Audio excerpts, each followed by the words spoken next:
Welcome to Kids Grab and Go Wax Resist Snowflake Painting. We're going to create cards with this.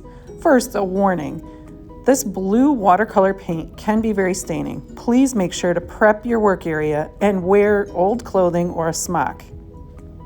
You'll notice I gave you 3 cardstock pieces to make cards.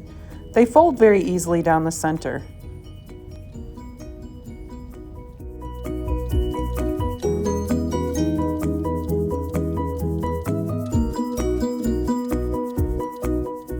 An idea of what you need to do for the white crayon drawing on the cardstock, here's some ideas. You can draw simple lines to create a snowflake, little dots to make it look like it's the flurries in the sky, or perhaps at the end of your lines you'll do mini little lines, or maybe you'll do little dots at the end.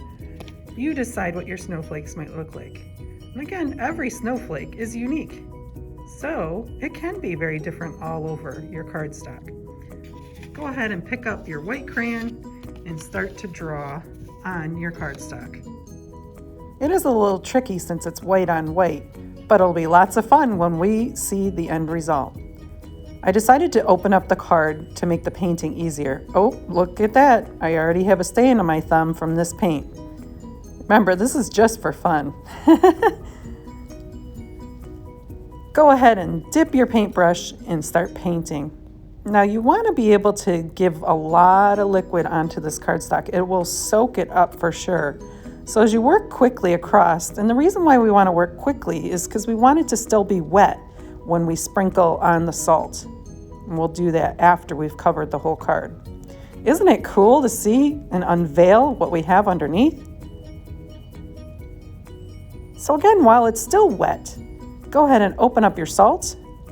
And you might be one of those people who would like to just dump it all over. You could do that if you wish. Or you can just take a pinch or two and sprinkle it onto the wet parts to give it a cool result. The salt will absorb some of the paint and it'll make a great effect. Allow it to dry. And then carefully tap it off. So as the salt is sprinkling down onto the paper and everything is all dry, you can stick it in an envelope and give it to someone special. Don't forget, subscribe to our Manlius Library YouTube channel for more ideas on crafting, talking with hands, and many story times.